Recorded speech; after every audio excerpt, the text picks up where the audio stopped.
How's the team reacting, mentality and everything, attitude?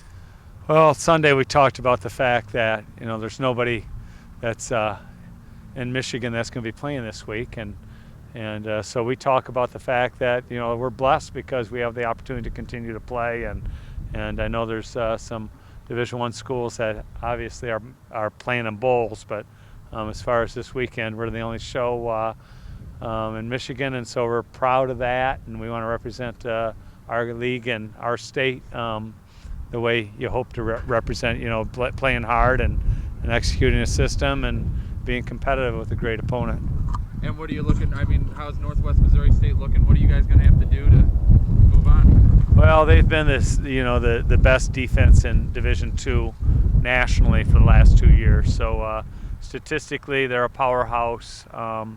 You look at the two DNs they've got, and they're just, they're the same guys from last year's national championship team.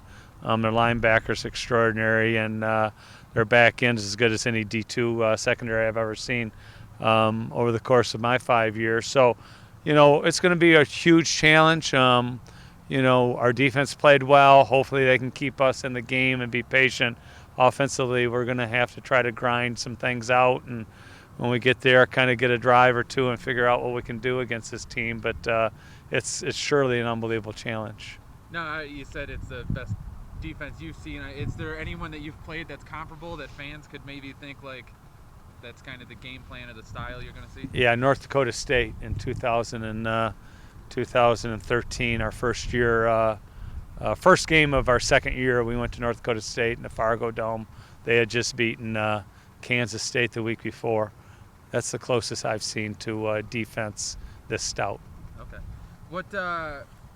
When you came here a few years ago, Ferris State was a big hockey school. Now you guys have made the playoffs and you made the next round. Now you're going to the semifinals. I guess, was this what you envisioned in the program? Did you expect it to kind of follow the timeline you've hit? Well, first off, Ferris State is a big hockey school. It continues to be a great hockey school. So this doesn't at all demean any other of our programs. It's just everything's been lifted. Volleyball's been incredible, and men's basketball, made it to the Final 8 last year. And so it goes on with the success of our athletic programs. But as far as Ferris State goes, our football program was sinking behind some of the other programs for sure. Did I envision it? No. Did I hope it? Yeah. Did we have a blueprint which we thought might take us a little bit closer to, where we are today? We had that blueprint, and our kids followed some of the things, the principles that we knew from a player development standpoint and from a character standpoint that needed to exist within the program for us to win at this level.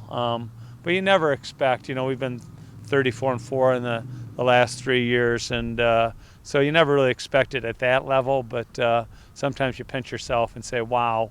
But so I'm blessed, and I'm really pleased by the way our young men have represented our program in all aspects of college life, but on the field particularly, they've been incredible.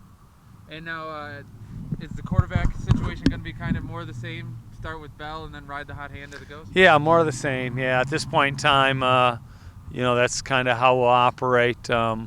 Reggie's our starter. I told everybody this multiple times, but it's a body of work. Reggie really through spring ball and through fall camp won that job, and he was a quarterback that helped us kind of turn the thing around. We were 4-2, and he was a quarterback for the last 4 games minus the last one against Saginaw, and then Trevor rolled in there.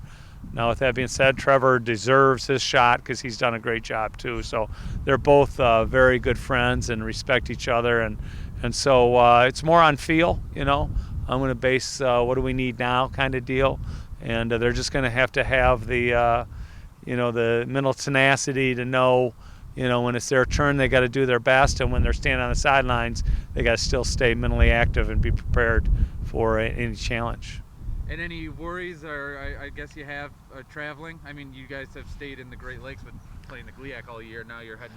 Yeah, no, I'm not concerned about that at all.